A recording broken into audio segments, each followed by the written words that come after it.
viajan unidas a proteínas plasmáticas. Segundo, pueden difundir a través de la membrana plasmática. Y por lo tanto, como dice ahí, debe liberarse de la proteína plasmática para que quede libre y pueda difundir hacia el interior de la célula.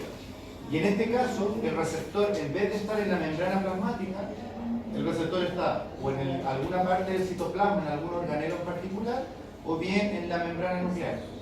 Porque la célula lipídica, la hormona lipídica difunde directamente al interior de la célula. En cambio, la proteica solo se quedaba afuera. ¿De acuerdo? Membrana nuclear. Por lo tanto, le entrega la información directamente al núcleo celular sobre cuál es el proceso bioquímico que debe generarse. Y como dice ahí, una vez que ya no se utilizan, se conjugan para solubilizarse y ser excretada vía urinaria, que es un poco lo mismo que le ocurre a la bilis, por ejemplo.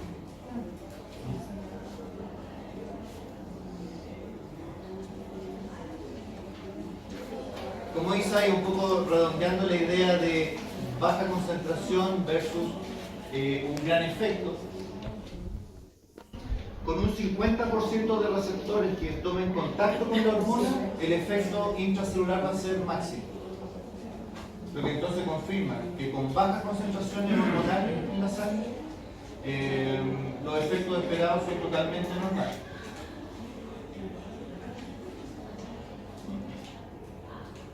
Ahí se ve un poco el esquema de cómo la hormona lipídica difunde a través de la membrana y llega directamente o a algún receptor en el citoplasma o directamente al núcleo.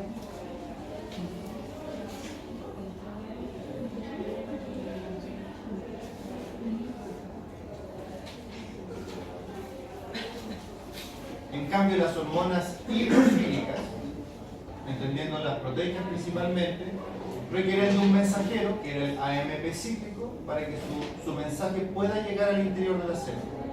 ¿Por qué? Porque estructuralmente, bioquímicamente, no puede ingresar. Entonces ahí tenemos el esquema de cómo la hormona que está de color rojo entra directamente a la célula. En cambio, en el otro esquema, la hormona queda afuera y el AMP cíclico es el que va replicando la información hasta generar un efecto en el metabolismo.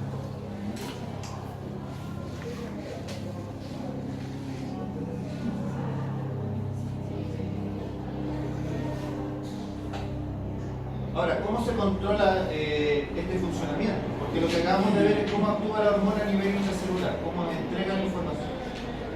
Y esto es algo que nosotros ya hemos conversado. ¿Cómo el organismo sabe que tiene que generar un efecto? ¿Cómo sabe que ya el efecto no debe continuar?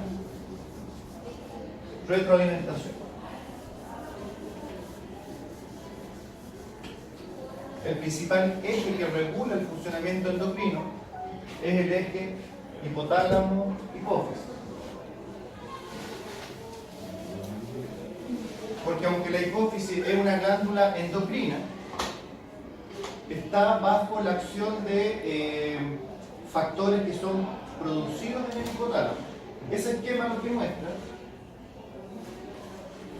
es el eje hipotálamo-hipófisis-tiroides. Esto solo como un ejemplo porque después lo vamos a ver ya en forma más específica. Sabemos que la hipófisis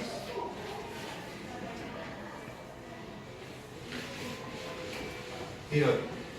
La hipófisis es la que produce la TSH, que es la hormona estimulante de la tiroides. Sin embargo, la hipófisis no va a generar ese efecto a menos que el hipotálamo libere previamente un factor estimulante que es específico para la hormona tiroide, en este caso TRH, hormona liberadora de tirotropina. La TSH también se llama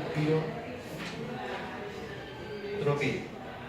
Y por lo tanto, la señal, es decir, ¿quién es el primero que recibe la información de que se necesitan producir hormonas tiroideas? El hipotálamo. El hipotálamo estimula entonces la hipófisis para producir la TSH y la TSH a su vez estimula la tiroides para producir las hormonas T3 y T4. Gracias.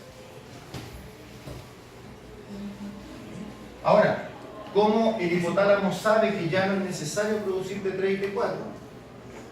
porque cuando lleguen a ciertas concentraciones se produce una retroalimentación negativa que inhibe al hipotálamo para que no produzca más TRH y también inhibe a la hipófisis para que ya no produzca más TSH. Si generamos esos dos efectos, ¿qué pasa con los niveles de T3 y T4? Se detienen, se estabilizan. Sin embargo, si por alguna razón estos niveles vuelven a bajar, lo que se provoca ahora es un feedback positivo que le dice al hipotálamo, por favor producir TRH, y le dice a la hipófisis, por favor producir TSH, porque generando esos efectos el resultado va a ser aumento de T3 y T4. Entonces tenemos ahí como el efecto, el feedback o retroalimentación es lo que determina si el efecto debe iniciarse o debe detenerse.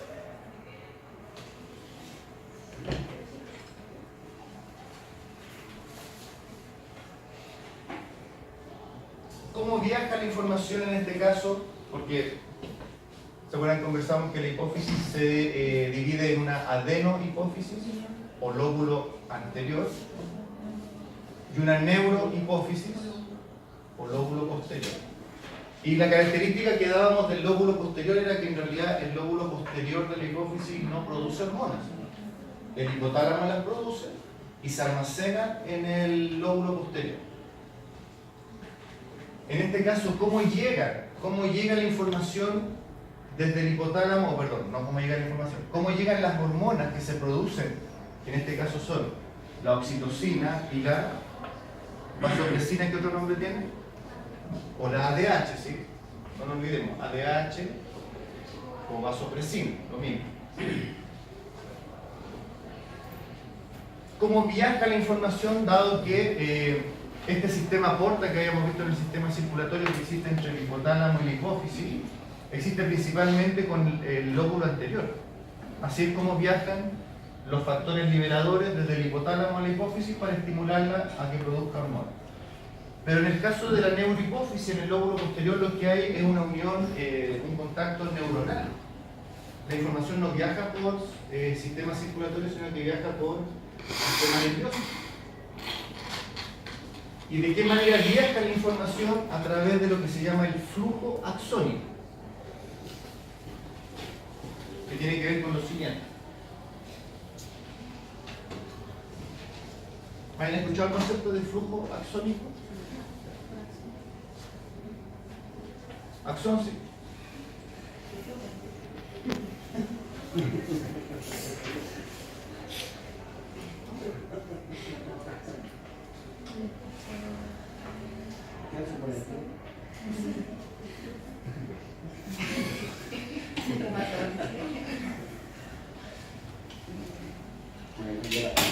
Yo quiero la prueba y ahora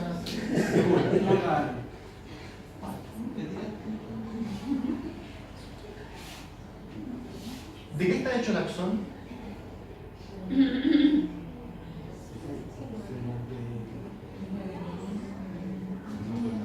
O en el fondo, lo que pasa es que el concepto que tenemos hasta ahora es que el axón sirve para solo una cosa, ¿qué es lo que es? Transmisión del impulso nervioso.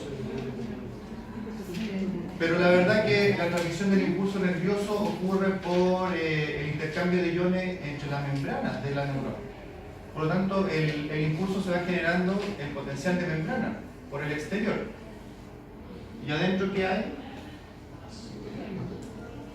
Citoplasma, es decir, recuerden que la neurona es una célula hecha de membrana plasmática, célula núcleo.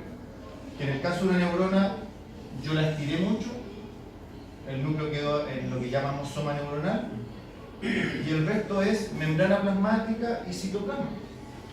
Por lo tanto, en el interior del axón es parte de la célula. El flujo axónico es cuando, o mira, digámoslo de esta manera, ¿qué es lo que era el botón sináptico? ¿Qué parece ahora? ¿Qué era el botón sináptico?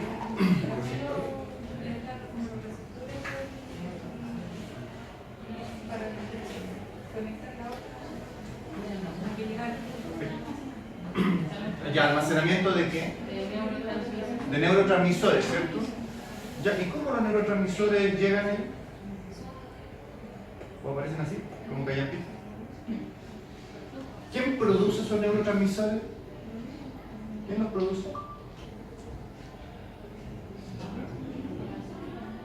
La neurona, con su maquinaria metabólica, porque la neurona tiene organelos, tiene mitocondrias, tiene retículo endoplásmico. Se producen en el soma neuronal y por flujo axónico, que en realidad el concepto de flujo axónico es transporte de sustancias a través del axón de la neurona. Es decir, el axón no es solo para transmitir impulso eléctrico, eso ocurre por supuesto a nivel de la membrana, el exterior. Recuerden que por eso el grosor de la neurona influía en la velocidad de transmisión del impulso, porque mientras más membrana hay, mayor posibilidad de intercambio iónico. La membrana, los canales iónicos solo están en las membranas. Entonces, claro, por ejemplo, la acetilcolina que se almacena en los botones sinápticos se produce en la neurona, los cuales viajan y terminan almacenándose esperando el estímulo para que se libere. En este caso, las hormonas que, como la oxitocina y la vasopresina, se producen en el hipotálamo. El hipotálamo es un tejido nervioso.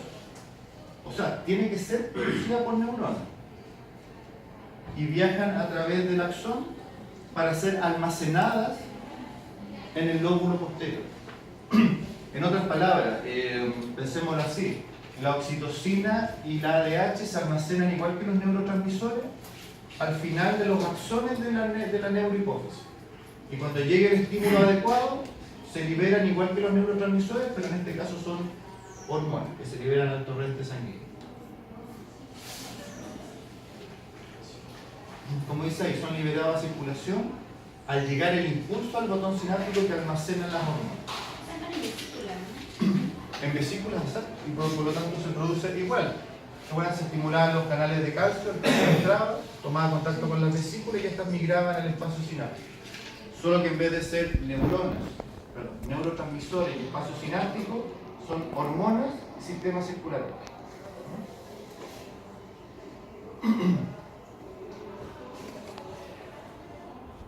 La endocrinología, cómo se empezó a entender cómo funcionaban las hormonas. Y la verdad que en el principio, como dice ahí la primera tabla, era todo muy empírico, es decir, tomaban algo que parecía un órgano, una glándula, la molían, hacían un extracto y se lo inyectaban a un individuo para ver qué efectos producía. Entonces, como dice ahí, por ejemplo, estamos hablando del siglo XIX, fines del siglo XIX. Vieron que inyectándole extracto de hipófisis a un individuo se producía hipertensión.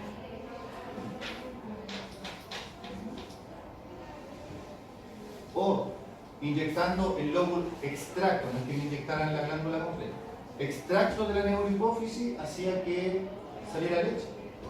O sea, claramente algo había en ese tejido que estimulaba la bajada, en este caso era más la bajada de la leche, un poco la producción. O bien, mucho más notorio, después de cuál fue el siguiente paso. Mira lo que se entretenía. Glándula mamaria denervada. Es decir, le sacaban cualquier estímulo.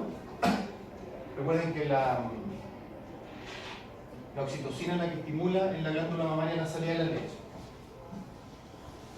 Cortaban todo contacto del sistema nervioso con la glándula mamaria, de manera que la oxitocina no pudiera llegar, pero inyectaban extracto de neurohipófisis directamente en la glándula mamaria y se producía el mismo efecto. Por lo tanto, de manera experimental, muy poco, no sé si poco científica, pero poco, bueno, para estos años en realidad sí. Fueron con ensayo y error, digamos. Mira, inyectamos este extracto, no pasó nada, vamos al siguiente.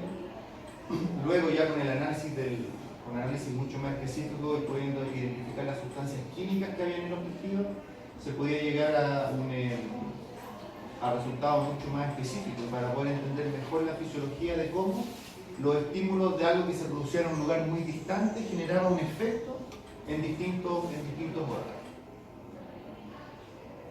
En ese sentido, la oxitocina, que es una de las hormonas que se produce en el hipotálamo, pero se almacena en la neurohipófisis. Aquí también ocupamos un poco el sistema del arco reflejo. ¿Cómo sabe la neurohipófisis que debe producir oxitocina? ¿Cuál es el estímulo? Arco reflejo. ¿Cuál es el estímulo? Aquí hay un estímulo totalmente táctil en el pezón, ¿cierto? Que el reflejo de succión estimula inmediatamente la producción de oxitocina. Ahí podemos ver que hay una vía aferente. Centro integrador, en este caso de la producción de oxitocina, hipotálamo. ¿Y cuál es el tejido efector? Recordemos, siempre no lo hayamos dicho, pero recordemos. Siempre que yo quiero sentirme como que sé lo que ocurre con una hormona y qué es lo que es una hormona, tengo que saber, bueno, el nombre de la hormona, por supuesto, y si tiene algún otro nombre, alguna sinonimia. Segundo, dónde se produce. Tercero, dónde genera su efecto, que es cuál es el tejido blanco. Y cuarto, cuáles son sus efectos. Apliquemos la oxitocina. ¿Dónde se produce? Hipotálamo. ¿Dónde genera su efecto? En las células musculares del epitelio mamario. Recuerden que no estimula la producción de leche, solo la contracción y la eyección de la leche. ¿Y cuál es su efecto? Bajada de la leche. En el caso de la hormona antidiurética o la vasopresina, que en realidad ya hemos hablado mucho de ella, lo principal que estimula su producción, es decir, cuál es el estímulo, cambios en la osmolaridad, en la concentración, en el aumento de solutos en la sangre y la volemia, como hemos conversado.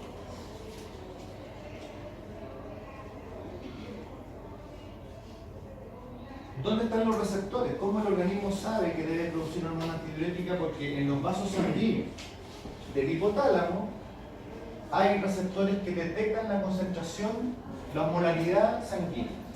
Por lo tanto, cuando esta comienza a aumentar, aparece la señal para que se empiece a producir la vasopresina. Sin embargo, también hay receptores a nivel del sistema digestivo, que son los que desencadenan el deseo de beber agua, de tomar líquidos. Se produce entonces en el hipotálamo, pero ¿dónde genera su efecto? Que lo hablábamos recién en la diabetes insípida. En el riñón, seamos más específicos. En el nefrón, pero seamos más específicos en el túbulo colector del nefrón. Es precisamente la principal estructura del nefrón cuya función es la reabsorción de agua. Y bueno, y lo que comentábamos, ¿qué patologías derivan de una insuficiencia en la hormona antidiurética? La diabetes insípida, que puede ser central, en que el problema está en el hipotálamo. No se produce adecuadas cantidades de hormona antidiurética, que suele ser familiar, hereditaria por lo tanto. Pero también está la nefrogénica, que es la que comentábamos, que dice refrogénica, nefrogénica, en que los niveles de ADH son totalmente normales, pero algo está pasando en el riñón en que no puede ejercer su efecto adecuadamente.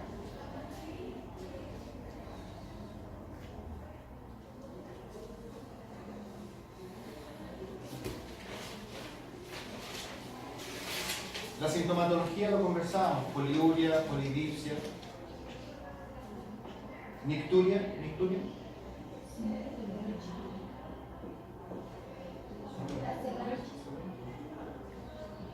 Se orina.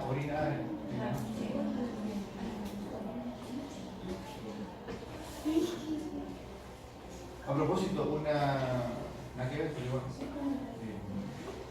alumna tesista que estamos trabajando, ella es sonámbula, pero ella canta. ¿Canta dormida? Y ella sabe que está cantando, pero está como en un trance y no puede salir de eso. Me imagino que viene sola. Y está soltera. Me voy a acordar de eso. Ok. ¿Pantalla la prueba? Dice el nombre de la nombre de la alumna de la tele. Los tiene más genética. Bueno, y el tratamiento, si hay insuficiencia capacita en las concentraciones de vasopresina, el homólogo sintético que es la desmopresina. Homólogo sintético. Sintéticos son, se compran en la farmacia, la desmopresina.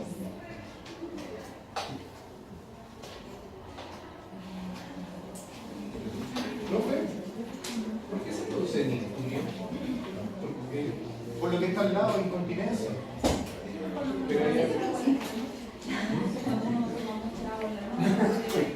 Claro, en el fondo tiene que ver sistema nervioso.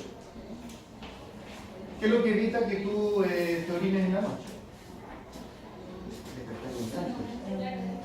Claro, el control muscular de los esfínteres funciona adecuadamente. ¿Ya? Por lo tanto, si eso no está desarrollado adecuadamente,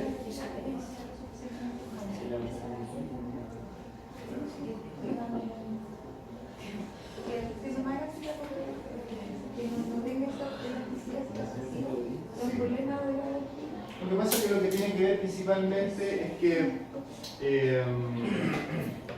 el volumen de orina que se produce es mayor que el de un individuo normal, porque su hormona antidiurética no está trabajando. Por lo tanto, la capacidad de, digamos así muy simple, de despertar antes de que los niveles de higiene vesical avisen a los esfínteres y por lo tanto, porque uno muchas veces se despierta con ganas de ir al baño inmediatamente, ¿cierto?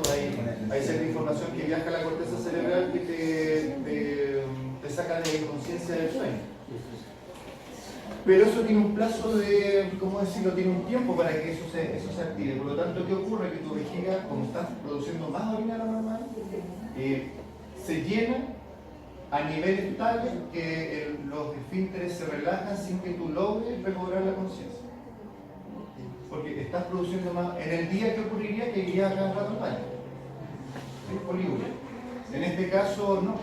O sea, no te alcanzas a despertar antes de que tu vejiga ya suelte los esfínteres. Lo grabas.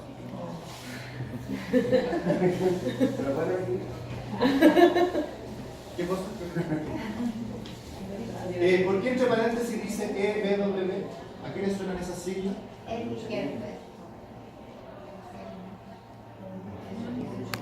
A Erich no, enfermedad de von Willebrand.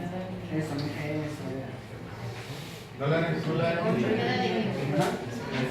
de von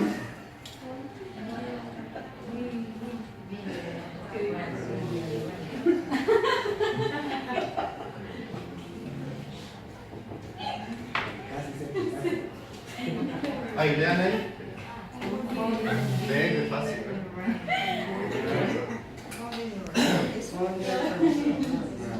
Lo conversamos en el laboratorio. El factor von Willebrand es un factor que ayuda a la agregación plaquetaria. Y la enfermedad de von Willebrand se caracteriza porque hay problemas en la formación de tapón primario, un problema de coagulación primaria. Por lo tanto, se caracteriza porque el individuo está lleno de petequias, equimosis, pequeñas hemorragias. Nada grave, pero presente en humanos y en los animales también. Bueno, ¿por qué lo mencionamos? Porque se vio que como efecto secundario la desmopresina estimula la producción del factor von Willebrand que ayuda a la agregación plaquetaria. ¿Qué quiero decir con esto? Que individuos que sufren de esta patología, ¿qué le dan a tomar? Desmopresina. Orina menos también, pero bueno, pero entre eso y la hemorragia, ¿de acuerdo?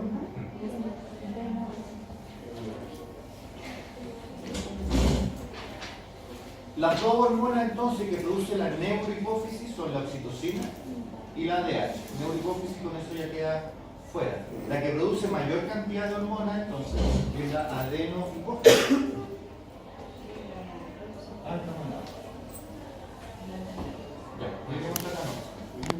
Por lo tanto, creo que va a entrar en la cátedra de la próxima semana.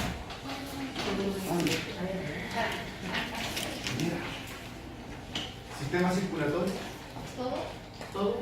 Y esto de endocrino. Todo. No todo. Pero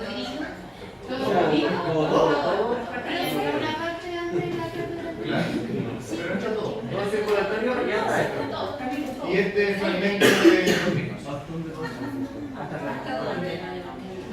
Hasta esta guía. Hasta exacto. Ah, está ahí. Va a estar un poquitito, así que nos vemos. Dijo el profe que ¿No tiene algún cuestionario para que podamos desarrollar ante la prueba para que asegurarnos que nos va a ir bien? ¿Qué pasó, más chico? Una ayuda, pero sí una ayuda. en el peino y en ganas. ¿Ven? No hay ¿Usted que escribió acá?